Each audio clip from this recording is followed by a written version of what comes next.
Halo rekan-rekan, ketemu lagi dengan saya Vandana dan pada kesempatan kali ini saya akan kembali beberapa tips yang menarik dan semoga bermanfaat untuk kita semua. Kali ini saya akan membahas tentang bagaimana tips dalam mengelola stres. Yang kalau kita sedikit boleh bahas sendiri saat ini gitu ya, saat ini tuh stres ini sedang dirasakan oleh banyak orang di sekitar kita. Stres terkait pekerjaan, stres terkait kehidupan, dan terutama stres ini diakibatkan karena memang saat ini kita sedang ada di tengah wabah pandemi COVID yang itu belum terlihat kapan akan selesai. Beberapa permasalahan pekerjaan, kondisi lingkungan, serta wabah yang saat ini sedang kita rasakan, inilah yang seringkali kemudian konon katanya membuat di antara kita stres. Tapi, apakah kita harus pasrah saja ketika kita merasakan stres? Dan gimana sih caranya kita mensiasati ketika kita merasakan stres dalam diri kita? Untuk itu, yuk kita simak video kali ini. Kalau kita berbicara tentang fenomena stres sendiri, banyak orang yang bilang bahwa iya nih sekarang stres nih karena pandemi. Padahal sebenarnya berdasarkan riset yang dilakukan oleh beberapa praktisi gitu ya, kedokteran jiwa di Indonesia menyampaikan bahwa sebenarnya bahkan sebelum adanya pandemi pun banyak karyawan ataupun orang-orang yang bekerja ataupun ibu-ibu di rumah, bapak-bapak di rumah itu yang sebenarnya sudah merasakan stres, tapi mereka nggak menyadari hal itu, sehingga mereka nggak benar-benar menyadari pentingnya pengobatan ke profesional, sehingga akhirnya mereka hidup menjalani aktivitasnya dengan stres. Satu fenomena yang sebenarnya ini miris gitu ya. Kenapa? Karena ya stres itu bisa menghambat banyak potensi kita, sehingga kita perlu mulai sekarang aware tentang saat ini kita merasakan stres dalam diri kita yang seperti apa sih, dan apa hal-hal yang perlu kita lakukan untuk mulai mengatasinya. Tapi sebelum kita mulai fokus pada bagaimana mengatasinya, izinkan saya untuk berbagi dulu sebenarnya biasanya stres atau yang saat ini dominan sedang kita rasakan ini, itu sebabnya apa sih? Kalau menurut McKinsey sendiri menyampaikan bahwa sebenarnya stres itu banyak juga disebabkan karena krisis. Nah, krisis ini apa sih? Krisis ini adalah serangkaian kejadian yang nggak diharapkan sama sekali keberadaannya yang terjadi secara mendadak dalam waktu cepat tiba-tiba langsung kita hadapi gitu ya, sehingga kita merasa tertekan sehingga menghasilkan ketidakpastian. Nah, ketika kita berada di kondisi ketidakpastian inilah yang membuat kita tertekan, kita merasa ada beban dan akhirnya ujung-ujungnya kita stres.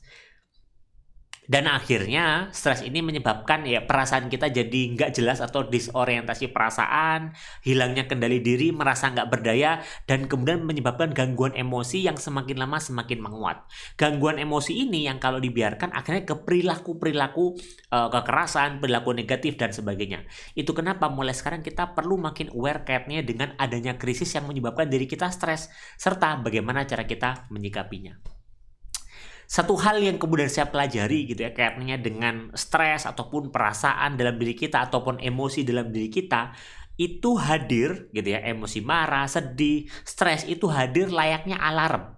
Mereka itu sebenarnya memberikan pertanda, tapi bukan itulah masalah utamanya.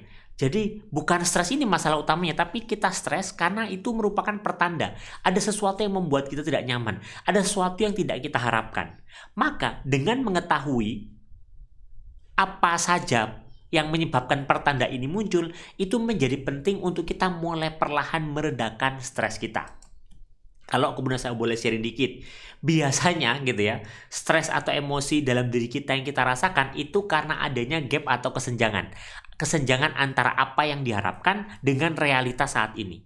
Makin besar atau makin luas gitu ya, kesenjangan atau gap antar apa yang kita harapkan dengan realitas saat ini, maka kita akan makin kesel, kita akan makin emosi, kita akan makin stres. Contoh misalkan sekarang banyak orang yang karena pandemi ini stres. Pandemi itu berarti ada kesenjangan antara apa yang kita harapkan di mana kita bisa bekerja, ke realitas saat ini itu adanya pembatasan di mana-mana. Maka di antara dua gap ini kita perlu mulai menyadari mana yang perlu kita sesuaikan. Apakah realitanya bisa menyesuaikan dengan kondisi kita saat ini, atau kita yang justru harus menyesuaikan ekspektasi kita? Untuk apa? Untuk mempersempit gap antara keduanya.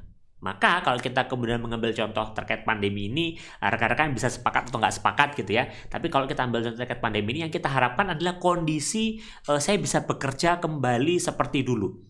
Tapi realitanya kalau kita bekerja kembali secara dulu, resikonya tinggi karena banyak penyakit tersebar di mana-mana.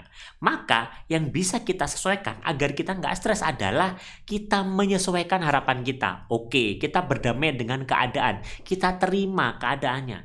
Jangan kemudian kita masih memaksa, ya harus bisa bekerja seperti biasa. Padahal realitas saat ini nggak seperti itu. Maka makin gede gapnya akan makin stres kita. Maka ketika rekan-rekan merasakan stres terkait pekerjaan, pahami apa sih yang sebenarnya rekan-rekan hadapi atau rasakan dan bagaimana realitanya saat ini. Apa sih yang rekan-rekan harapkan, rekan-rekan pingin apa, dan sekarang realitanya gimana. Kalau kemudian rekan-rekan merasa stres akibat kesenjangan ini, yuk mulai sekarang kita sesuaikan ekspektasi kita. Kita berdamai dengan keadaan sehingga akhirnya stres bisa kita mulai minimalisir di dalam keseharian kita dan kita bisa bekerja lebih produktif dimanapun kita berada.